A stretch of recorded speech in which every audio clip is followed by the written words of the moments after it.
Mula Luzon, Visayas at Mindanao, laging una ka sa mga balita at impormasyon sa mas pinalakas na Unang Balita.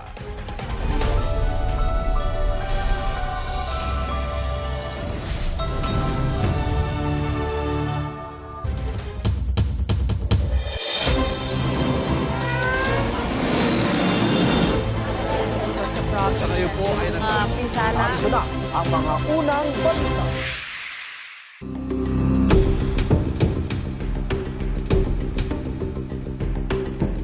Naniniwala si Attorney Jeremy Lotoc ng National Bureau of Investigation na may kinausap si Vice President Sara Duterte para patayin si Pangulong Bongbong Marcos, First Lady Liza Araneta Marcos at dating House Speaker Martin Romualdez. Iginiit niya yan sa muli niyang pagsalang sa impeachment trial ng bise. Ipinunto naman ng defense team na ang galit ng bise ay reaksyon lang sa mga banta umano sa kanyang buhay.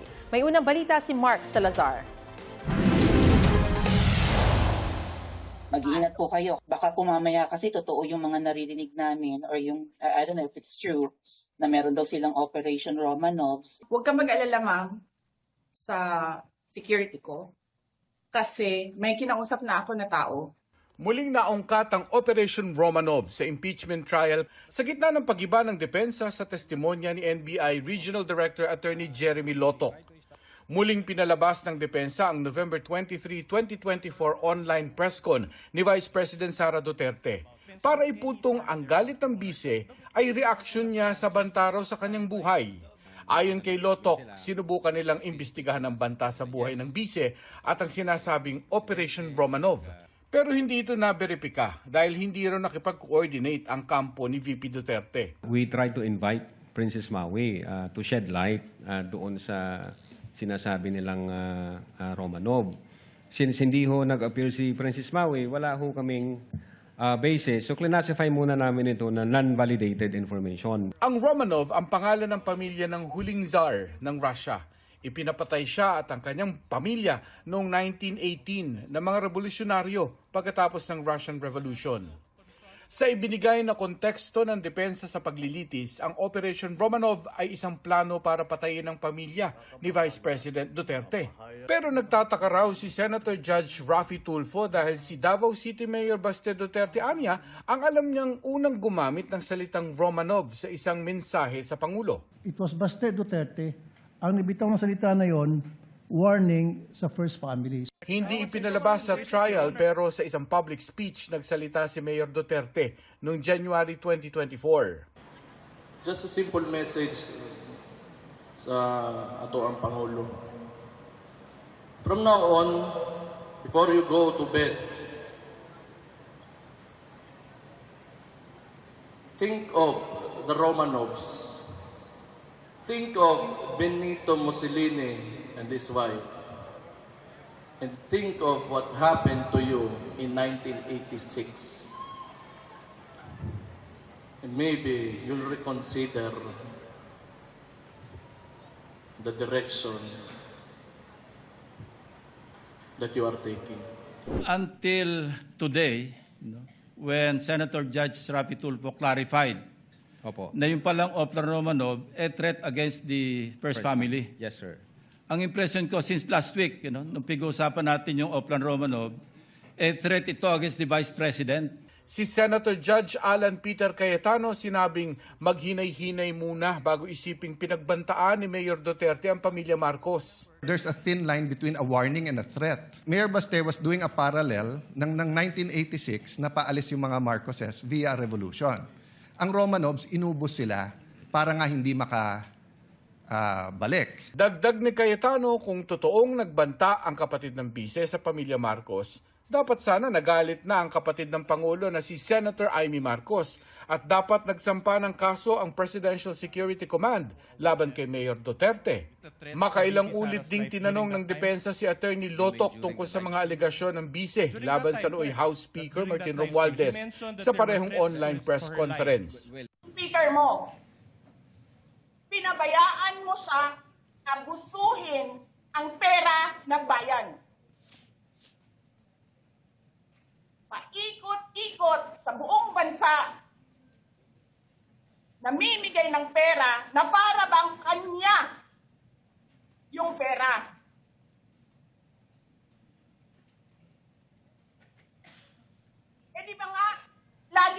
sinasabi separation of powers, anong trabaho ng legislative branch? Gumawa ng batas. Anong ginagawa ni Martin Romualdez? Nagdidirect ng DSWD, namimigay ng ayuda. Do you know for sure if this statement by the Vice President or any part thereof happened in real life? Based on our investigation, yes. You're admitting that Martin Romualdez goes around the country to distribute money? I have to object now, Your Honor. Compound question. Your Honor, my question is the statements or any part thereof. Objection is sustained. The witness is incompetent to testify as to the truth of the matter stated by the Vice President. Itinanggi na noon ni Romualdez sa mga paratang. Pero punto ng depensa, sa pagpapalabas ng video, kung walang personal knowledge, Attorney Lotoc tungkol sa ibang mga sinabi ng bise sa online press conference, wala rin ba siyang personal knowledge na kumontrata nga ng assassin si Duterte para patayin ang Pangulo? If you have personal knowledge, based on this, that the Vice President really contracted an assassin. Ask an answer. Or, a person. We do believe that the Vice President had contracted, but I don't have personal knowledge. Kung personal knowledge ang gusto niyong malaman. Pero we do believe based on the evidence that we've gathered and based on our investigation. Ang prosekusyon nagkaroon muli ng pagkakataong makapagtanong para lalong makapagpaliwanag ang testigo nilang si Lotoc sa tinatawag na redirect. Isang tinalakay ang tanong ng depensa tungkol sa mga pagkakamali sa ilang dokumento ng NBI gaya ng mga petsa. Sa muling pagtatanong ng prosekusyon, iginiit ni Lotoc na walang epekto ang mga sinasabing pagkakamali sa nakita sa video ng umano'y pagbabanta ng bise. They don't have any effect at all. Those typographical errors does not alter the fact that the video exists. It does not alter the fact that the Vice President uttered those statements. And it does not alter the fact that the findings of the NBI is that the Vice President committed the crime of grave threats and inciting to sedition.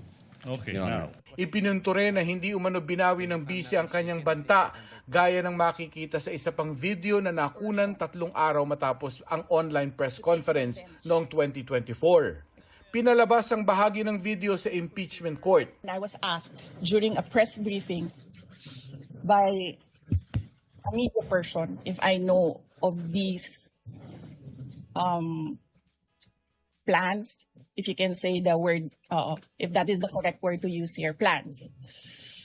So I answered. I was asked Romanov, and then I answered. I was told by 2 people, this is the first time I've heard of Romanov, so that is the 3rd already. And I said, don't worry about my security. If they kill me, if I die, kapag pinatay ako, or kapag namatay ako, in the context of, don't worry about my security. So this means, pinatay ka. Diba? Kasi hindi ka naman mamamatay by heart attack in relation to your security. Diba? So, pag namatay ako, I already asked a person to take revenge against 3 individuals. So, Giit ni Lotoc lumabas sa kanilang investigasyon na nagbanta ang bise at seryoso ito bilang siya ang ikalawang pinakamataas na opisyal ng bansa. What is the emotional state of the Vice President? When we tried to connect that in the November 23, 2024 event and the November 26, 2024 utterances, it shows na hindi ho nagbibiro yung Vice Presidente nung inatter niya yung mga utterances nung November 23. At the same time, yung pagiging furious niya, at yun nga, yung sabi ko, yung fumingly mad noong November 2023, dala pa niya hanggang doon sa November 26 kasi nireiterate po niya, Your Honor, at inadmit po niya na meron siyang kinausap na tao to take revenge. Did you consider that statement, that fact, that it was only in response to Princess Mau's statements? If any. Well, I don't think so, Your Honor, kasi yung utterances, yung nature ng utterances, may kinausap na ako, ma'am, huwag kang mag-alala. So, ibig sabihin, even before the questions was asked, may kinausap na ho ang Vice Presidente. There is intent on the part of the Vice President. The Vice President is determined insofar as that statement is concerned. At the same time, the utterances were not product of a temporary fit of anger or spur of the moment. In other words, the utterances, the threat was real, was serious, Your Honor. Ang presiding officer ilang beses ding nagpaalala na iwasan ng abogado ng depensa at prosekusyon ang mga side comment. Are you aware that the Vice President is a lawyer? Yes, sir, of course. That he has, of course, a law degree and passed the bar exams? Yes, sir. With the first attempt and with the rating of 80%, are you aware of this? I heard it in the news, sir. Oh, she has a higher grade than most of the lawyers here. But are you aware that she also worked as a court Objection, attorney? relevance, Your Honor. Relevance. Objection, Counsel for the relevance. respondent, kindly avoid those Yes. We will comply, Your disparaging Honor. statements, given that there are a lot of lawyers here and you don't know what their grades are. The evidence is clear, sir. According to you. Oh, objection, Your Honor. I move that. Oh, wait. Counsel, We cannot let this no, pass. that is a reminder for counsel for both parties. Kindly avoid side remarks. Henceforth, the presiding officer will have it stricken off the record. And whatever question you pose and afterwards withdraw will likewise be stricken off from the record, so as to avoid any attempts at showmanship usually seen on TV, yes, but will not be tolerated by this impeachment court. Giit naman ni Senator Judge Cayetano kay Lotoc, ang umano'y banta ng bise ay nakakondisyon sa kung papatayin siya ng umano'y tatlong pinagbabantaan niya na sina Pangulong Marcos, First Lady at dating House Speaker. Aniya, kung hindi naman nila balak ipapatay ang bise, bakit sila matatakot? Ang sinabi ni VP Sara, pag pinatay ako, patayin silang tatlo. So kung wala naman silang tatlo balak na patayin siya, why would they feel threatened? We qualify that grave threats sa term namin as event-based condition na yun nga, pag nangyari yung event, magti-trigger ngayon yung threat ng Vice President. Now, insofar as na-threaten sila, yung sinasabi mo po, sir, na pag namatay si Vice President, tsaka papatayin ngayon ng tao na inutusan niya, yung tatlo, ang isa sa alarming, na very alarming part na nakita namin, yung mga sasakay ho na grupo po eh. Kasi, God forbid, pwedeng mawala ang Vice Presidente but not necessarily sila yung dahilan. Pwedeng namatay siya for one reason or the other. Then, ang impression na ng marami, ang may kasalanan nito, yung tatlo. Ito ang unang balita. Mark Salazar, GMA News. Iginiit ni Vice President Sara Duterte, hindi suportado ng mga ebidensya ang mga reklamo laban sa kanya sa impeachment trial. Ayon sa bise, kahit na paulit-ulit sabihin na may banta, kahit wala naman, at mag-imbento ng assassin at mga gawa-gawa umunong ebidensya, hindi magiging katotohanan ng anyay kathang isip. Sa halip, pinahihina raw nito ang integridad ng mga institusyon, tinitibag ang tiwala ng publiko, sinasayang ang pondo ng bayan at sinisiraan niya ang pagtuklas sa katotohanan. Dagdag ng bise, ang impeachment proceeding ay dapat nakabatay sa kapani-paniwalang ebidensya at hindi sa mga espekulasyon, gawa-gawang naratibo o hindi suportadong aligasyon. Ang batas ay nakadepende anya sa katotohanan, hindi sa kathang isip lang. Mismong si Pinay tennis star Alex Ayala nagulat sa kanyang iconic na horizontal forehand shot sa isa sa mga laban niya sa 2026 Wimbledon. I'm so grateful because it was a hard shot to do, and when I saw the photo afterwards, wow, parang ginawa ko yun. Ginawa niya ni Ayala sa round of 32 kung saan niya tinalo si defending champion Iga Swiatek. Sa kabila ng kanyang busy schedule dahil sa trainings at mga sinasalihang kompetisyon, tiniyak ni Alex na meron siyang life outside tennis. Hilig daw niya ang pag-travel at iba pang sports. Sa ngayon, naghahanda siya para sa iba pang international tournaments, kabilang ang Asian Games. Ibinahagi rin ni Ayala ang mga natutunan niya sa kanyang Wimbledon journey. One thing I've learned about myself is how to control my emotions and how I can dictate my emotions rather than let my emotions dictate me.